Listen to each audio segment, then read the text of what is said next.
Your fate is determined by who you let into your circle of communication. Ancient pillars knew the power of friendship and warned about those who could pull us down.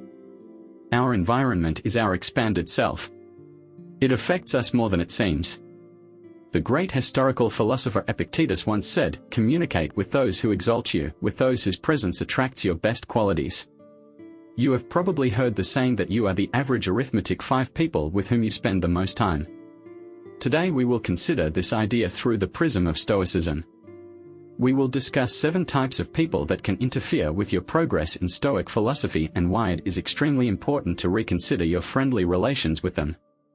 Before we start, I will be grateful if you subscribe to the channel to help in the continuation of the spread of the Stoic philosophy, and also activate the bell so as not to miss a single video. The first type of people to avoid is the complainants. Each of us has a friend, family member or colleague at work who seems to find shortcomings in everything. Whether it's the weather, work, or even food in a popular restaurant, they never miss the opportunity to express their displeasure. You may ask why this should worry me. I may simply not pay attention to them, but it's easier said than done. The constant impact of such negativity negatively affects your mental state. It is like a flowing tap, a slowly depleting reservoir of emotional energy. Stoicism teaches us not to focus on problems, but to focus on practical solutions. For example, imagine that you are working on a project with a person who is always complaining. Every meeting turns into a tiring session of complaints without any constructive dialogue. The influence on the morale of the team is reduced, and you are distracted from looking for effective solutions. Most likely, you are more and more disappointed in the project, and perhaps in life as a whole. How does Stoicism help you deal with the complainant? There are several strategies that you can use. First, if possible, limit your communication with this person. If this is impossible, perhaps because he is a family member or a colleague, then the second option is to mentally distance yourself from him during his complaints. Perceive them as a passing storm, loud and disturbing, but in the end a temporary and powerless mountain of your own inner calm. 3. The third option is to direct the conversation into a decision-making or change the topic to something more constructive. Quoting Mark Aurelius, "You have power over your mind, not over external events." Realize this and you will gain strength. This non-aging Stoic wisdom urges us to guard our mental peace so that the negative from the chronic complainants does not drive us off the path of steadfastness and kindness. 2. Magnet of troubles. Imagine that you are sailing through life like a ship on the calm waters, but then you come across a whirlpool, known as the magnet of drama. It seems that this person has an endless series of crises, conflicts or contradictions.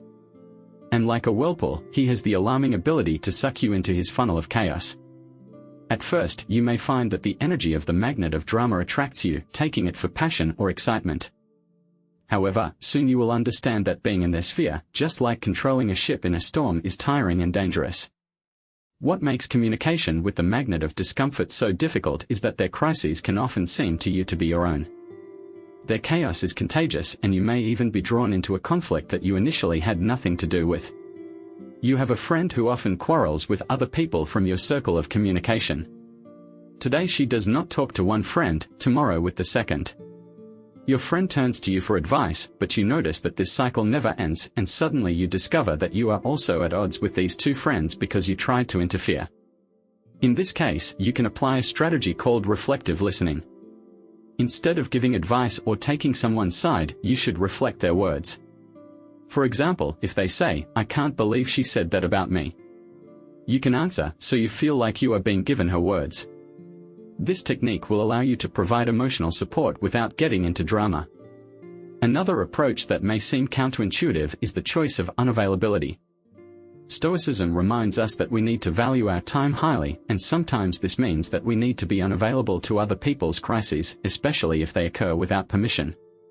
Turn off your phone at a certain time, arrange periods of concentration when you are focused exclusively on work or personal development, and let it be understood that at this time no one will bother you. Paraphrasing Seneca, we can say that true happiness is to enjoy a real, unperturbed dependence on the future. This can be especially useful when working with dramatic magnets. Instead of worrying about what crisis will happen next time, focus on the moment you control. Enjoy your life and do not let it be violated by someone else's trauma. Be able to calmly control your ship, avoiding the whirlpools that threaten your journey to personal growth and calm. 3. Skeptic. Imagine that you are a painter riding a canvas. Every stroke of the brush adds color, depth and life to your vision. A skeptic appears. They enter your workshop, look at your work and immediately start criticizing it. And they ask, "Are you sure about this color? It does not look realistic." You know that most artists never succeed. Their words, like the masts of gray paint, begin to dim your bright canvas. This is not a standard constructive criticism. This is a constant aura of doubt and negativity. Let's say you really want to start a new career. You have conducted research, talked to professionals in this field, and perhaps even took several preliminary courses. When you share your enthusiasm with a non-virtuous person, he will quickly list all the reasons why you will not succeed. The market is too competitive. You do not have the necessary skills. What if you fail? Soon their doubts begin to resemble your own and the confidence in yourself that you had begins to waver. So how can you deal with the unkindness, especially if it can be a person close to you? One of the unconventional but effective methods is to ask for advice from them and not just share your plans or aspirations. When people act as advisors, they are less likely to directly criticize your ideas and may offer a more constructive feedback.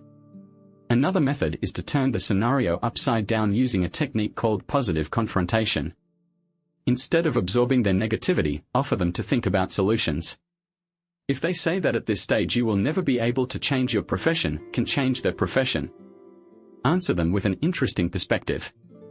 How do you think, who can successfully change their profession? This will not only distract the negative, but also push to a more constructive form of conversation. Remember the words of the Stoic philosopher Epictetus, "We have 2 ears and 1 mouth, so that we can listen twice as much as we speak." Listening does not mean to absorb the general negativity, it means to distinguish a valuable contribution from a simple noise. When the unkindness begins to blur your canvas with its shades of doubt, take a step back. The 4th type of people to avoid is the eternal victim. Imagine life as a game of chess where each player has the same pieces and one goal is to put a curse on the king of the opponent. You think strategically, go for the victims and take risks.